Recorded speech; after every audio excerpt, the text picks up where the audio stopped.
At this grand matchmaking event, a group of stunningly beautiful, charming, and elegant unmarried women showed up in their finest outfits, hoping to meet their Prince Charming. But to their shock, not a single man attended. What was supposed to be a matchmaking fair ended up turning into a kingdom of women, with 300 ladies and 0 men. The whole thing started when a certain organization in Hangzhou planned an unprecedented 1,000-person matchmaking event. To bring more single men and women together, the organizers promoted it both online and offline, and the news quickly spread throughout the city. Many young women signed up immediately upon hearing about it, dressing up beautifully to impress their ideal match. They hoped to capture his heart and attract his attention. On the day of the event, the venue was filled with youthful, attractive girls, some with beauty that could rival celebrities. They stood neatly in rows, waiting for their Prince Charming to arrive. But no one expected such an awkward scene. Looking around, there wasn't a single male participant in sight. It turned out there was a catch: women could join for free, but men had to pay an entry fee. According to the rules, Area A cost 600 yuan, Area B cost 800 yuan, and Area C cost 1,200 yuan. If a man wanted to interact with the host, the price jumped to 1,800 yuan. Not only that, but the requirements for men were extremely strict, while for women the criteria were far easier. Just under 30 years old, at least 160 cm tall, with no significant educational requirements. No wonder no men showed up, they knew better. This kind of matchmaking was basically like paying to treat someone to a meal. Only a fool would go. Many young men have now wised up and decided they won't waste their time entertaining princesses like this anymore. Instead of spending money, energy, and time on a matchmaking event where they might not even get to hold a girl's hand after a long time, they'd rather stay home, play video games, spend their money on themselves, enjoy their free time, and be happy. Isn't that much better? In the end, let's still hope that all those single men and women find true love and end up with their other half. Someone asked me why, at many matchmaking events, there are almost all women and hardly any men. That's because men who are good at finding a partner don't need matchmaking. They can take a wife home without it. Men who have money also don't need matchmaking. They can get a partner without it too. So what's left are mostly men who don't know how to date and aren't very wealthy. For them, going to these events doesn't mean much, so why bother going at all? Besides, the women who usually go to matchmaking events have a lot of life experience and very clear minds. If you send an average man who doesn't know how to date to deal with these veterans, isn't that just like smashing an egg against a rock? People, let me put it this way. Right now in the matchmaking market, if you demand more than 3 out of these 5 things, job, family background, education, looks, and income, it's going to be hard for you to find someone. And if you yourself have one of these qualities, you can really only ask for one in return. Especially for women, it's basically already the case that if you have 2 or 3 of these qualities, and you expect the other person to also have 2 or 3, the match often won't work out. The so-called high-quality men in the matchmaking market aren't as common as people think. And the type of women men think are suitable for marriage isn't the same as what women imagine. For example, if you have a high degree or strong career skills, in a man's eyes that doesn't necessarily mean you're suitable for marriage. Men tend to want a woman who comes from a decent family, won't hold them back, can give some support, has a stable job without needing to earn a lot, has a good personality, and is attractive. If you say you're a career woman with very high education but a bad temper, honestly, in the marriage and dating market, that's not appealing. Let me tell you the real situation of the matchmaking market here in Chongqing. All of this is the plain truth. First, there are many excellent women, but relatively few excellent men. Second, the women's ages tend to be on the older side, and men are unwilling to accept that. Third, women are unwilling to settle, and men are unwilling to compromise. Fourth, parents are generally anxious, but the kids themselves usually aren't. Fifth, most women are physically older, but their mental maturity isn't quite there. Sixth, when you ask women what requirements they have for men, they answer, no requirements. But in reality, this one isn't good enough, and that one isn't good enough either. Eighth, most women believe there's no such thing as a woman who can't get married, only men who can't find a wife.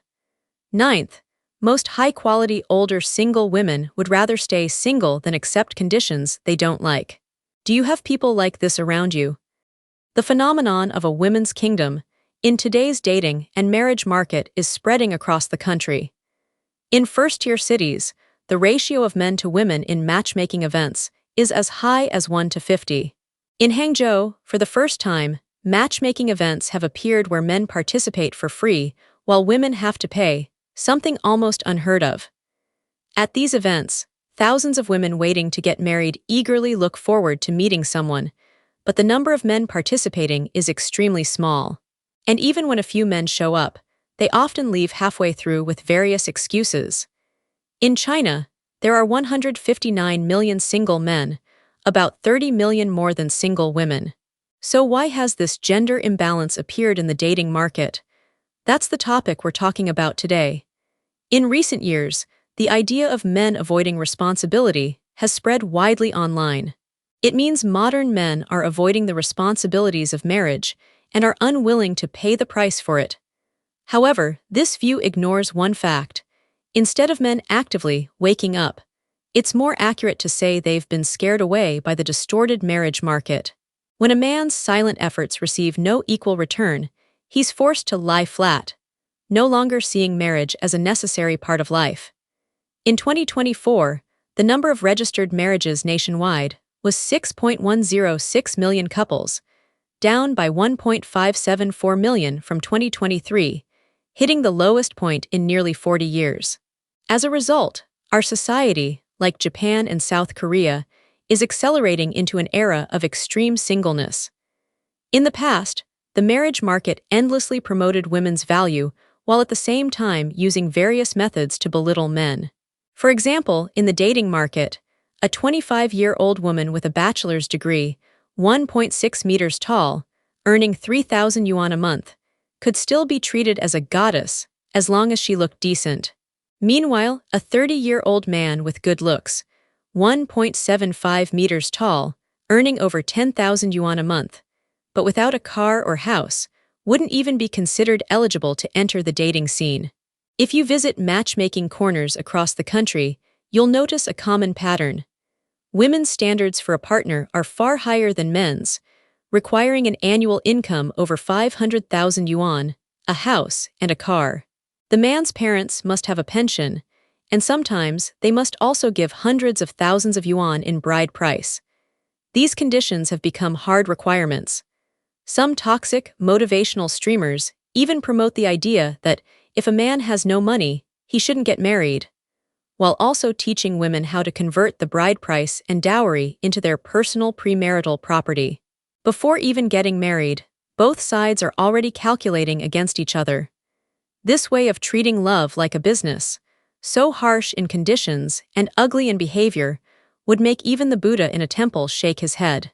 Even if a man meets all the woman's demands and they officially become a couple, during events like May 20 Valentine's Day, or the first milk tea of autumn, if the man doesn't express his love with enough money, online opinion will slap him with labels like average man or phoenix man. In today's traffic-driven culture, capital and media have pushed gender opposition to an unprecedented height. They manipulate public opinion to claim women are the disadvantaged side in marriage. They say women have children only to pass on the man's family line, so the bride price cannot be reduced by a single cent. On top of that, the man must earn money at work, be romantic in life, and never miss gifts or surprises on holidays. Under this endless glorification of women by capital, more and more women's values have changed. Capital keeps emphasizing women's rights and obligations, but never mentions the responsibilities that come with them. In such a marriage market and media environment, more and more men are forced to walk away. Even if a couple overcomes all obstacles and gets married, in big cities the cost of buying a house and car, plus a bride price of hundreds of thousands, will often drain the savings of 3 generations. After marriage, they're very likely to fall into debt. And that's just the opening act of marriage. Afterward comes the huge cost of raising children. According to statistics, the average cost for a Chinese family to raise a child to the age of 17 is 540,000 yuan. In first-tier cities like Beijing, Shanghai, and Guangzhou, the cost can exceed 1 million yuan. Although the government has introduced birth subsidies and extended maternity leave, in the face of high housing prices and childcare costs, it's basically a drop in the bucket.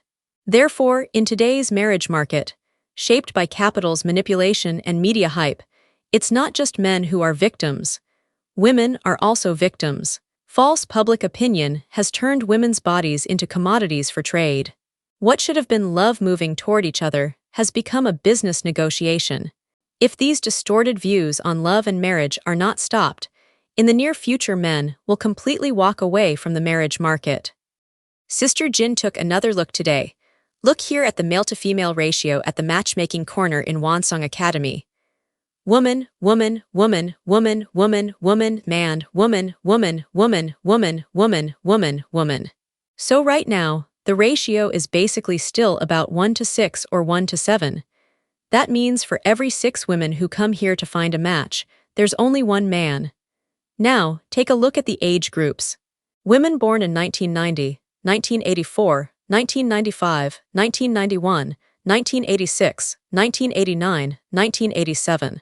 There's a man born in 1986, another man in 1997, and here's a woman born in 1991. Overall, most of the women here are from the post-80s generation, with quite a few from the early 90s too.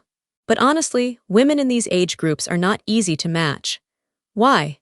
Because when Sister Jin walked into the matchmaking corner at Wansong Academy just now, she clearly overheard 2 aunties, who were there to find partners for their children, saying that someone born in 1996 is already too old. In their eyes, 1996 is already considered very old. Every time at the matchmaking corner, the ones who are easier to find matches for or who draw more attention are the younger ones, like women born in 1998, 1997, or even from the 2000s. These get a lot of attention, but women born in the 80s, practically no one asks about them. In fact, many older single women come here too. There were plenty of women today, but I think this place isn't very friendly to older women. You really can get discouraged here. Friends, have you heard? At a matchmaking event in Beijing, not a single man showed up. In this big world, you really do see the strangest things. I just saw it on my phone.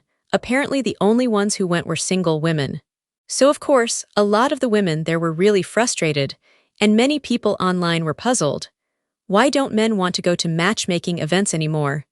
Do they just not want to get married? Then I saw a sharp comment from one netizen.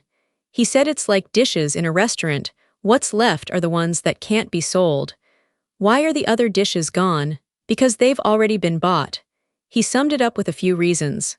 First, the dish doesn't look that good. Second, it doesn't taste very good. Third, it's too old and the texture isn't nice. And fourth, the most important one, you can tell it's food that someone else has already eaten. And yet, this dish isn't even made that well, but it's still sold at an insanely high price. Another netizen added, "These days men are under so much pressure, who isn't busy making money all day? Men without money can't afford to go, and even if they did, it wouldn't work out. And as for rich men, why would they ever go eat leftovers?